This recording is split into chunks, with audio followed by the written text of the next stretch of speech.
Hola, muy buenas. Mi nombre es Ligialina Chávez Gómez. Vengo a presentarles la técnica de la observación, que es una de las técnicas más utilizadas y más complejas al realizar una investigación. Para iniciar, debemos de ver qué es la observación. La observación es una de las técnicas de investigación para la recolección de datos y tener una percepción del sujeto a estudiar. Se puede definir como la acción de mirar, analizar un objeto, cosa o persona con todos los sentidos.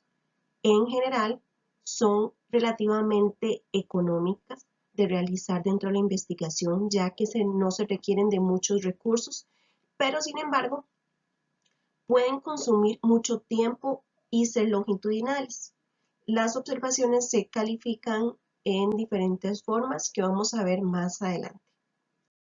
En cuanto a la modalidad de observación, podemos decir que se categoriza por número de observadores, lugar, participación e instrumentos.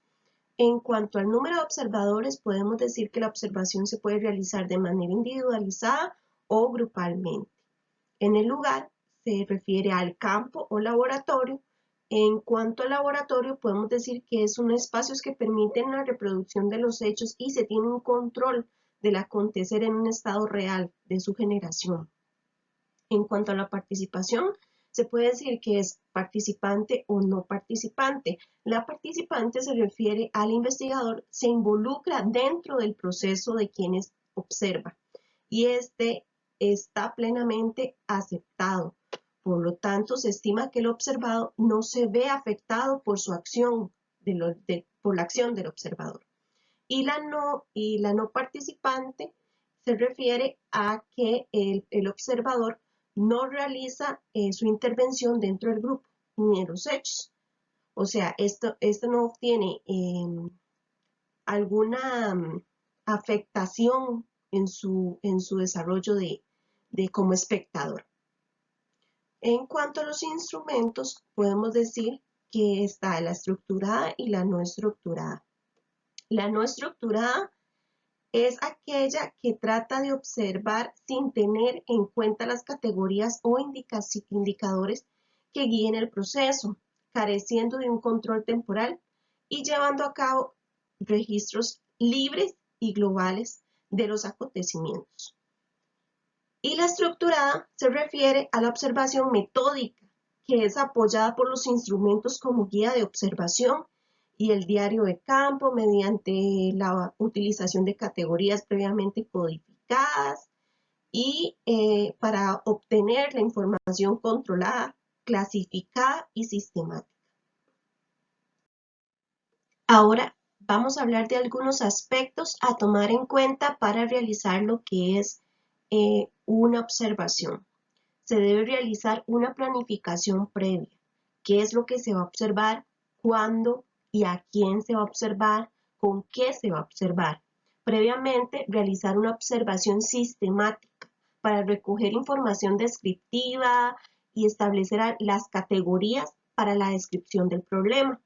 Procurar utilizar categorías dentro del mismo nivel de la moralidad, molecularidad también, que sean homogéneas y con suficiente nivel de detalle.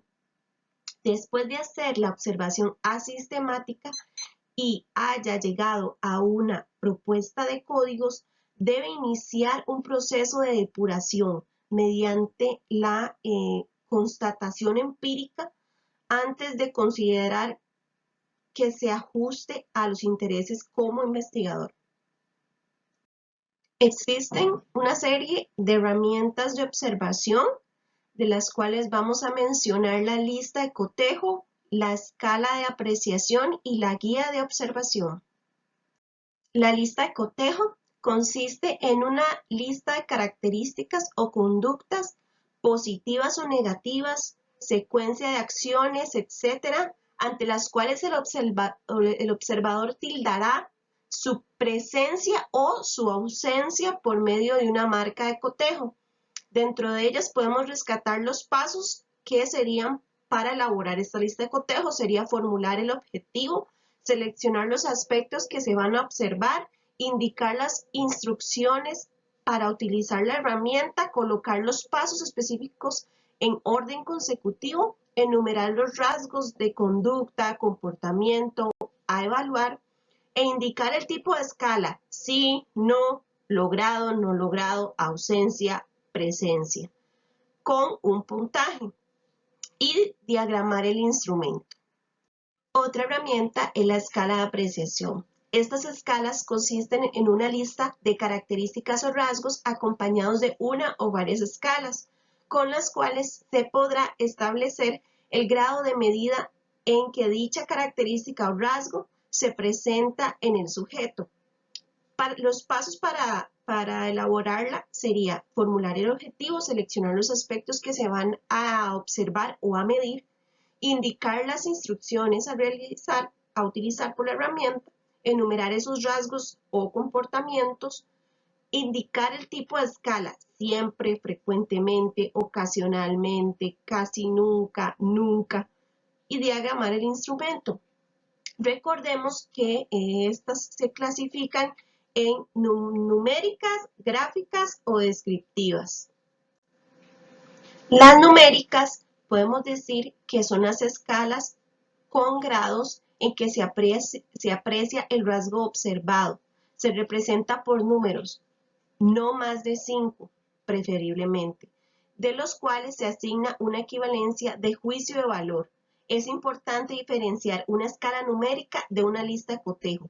Si lo que se observa es posible estimar más de 2 categorías, no se debe aplicar la lista de cotejo. En cuanto a las escalas gráficas, se representan mediante una línea o casillero con conceptos opuestos de sus extremos. Son apropiadas para representar aspectos afectivos, de sociabilidad, como las actitudes, intereses, sentimientos. Y se consideran los siguientes elementos como son los tramos de escala. Los tramos de escala son impares. El centro representa un punto neutro o indiferencia. El lado izquierdo es negativo y el lado derecho es positivo. No se hacen preguntas. En cuanto a la escala descriptiva, es aquella que se organiza en diversas categorías que se describen en forma breve, clara y de modo más exacto posible. Estas escalas son más recomendables por la claridad de la descripción del rasgo o atributo, evitando que el observador les otorgue significados ya propiamente del investigador. La herramienta guía de observación es el instrumento que permite al observador recolectar los datos de manera sistemática y se pueden registrar en forma uniforme. Su utilidad consiste en ofrecer una revisión clara y objetiva de los hechos, agrupa los datos según necesidades específicas y se hace respondiendo a la estructura de las variables o elementos del problema, según Tamayo. Pasos para realizar esta observación. Lo recomendable es datos y características de los sujetos a evaluar. Tener el propósito de la observación o de las observaciones a realizar.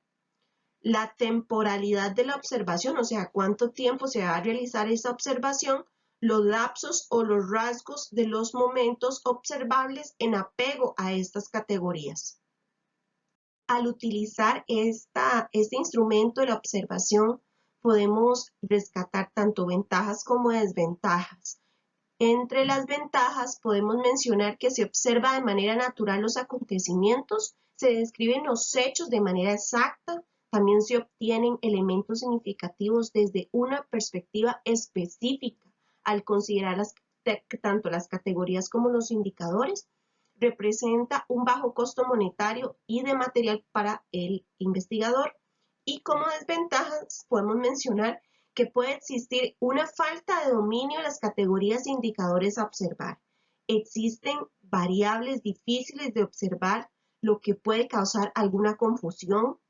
Se corre el riesgo de sesgar lo observado. Se puede emplear juicios erróneos al no vincular de manera adecuada las categorías o indicadores con la realidad. No se puede generalizar los resultados de la observación porque cada sujeto, grupo y contexto suele tener características específicas. Estas son algunas de las fuentes que utilicé para elaborar la presentación. Y ya para finalizar con la presentación, quería indicarles esta frase de Arturo Torres que dice: el conocimiento se aprende por medio del estudio, la sabiduría por medio de la observación. Muchas gracias.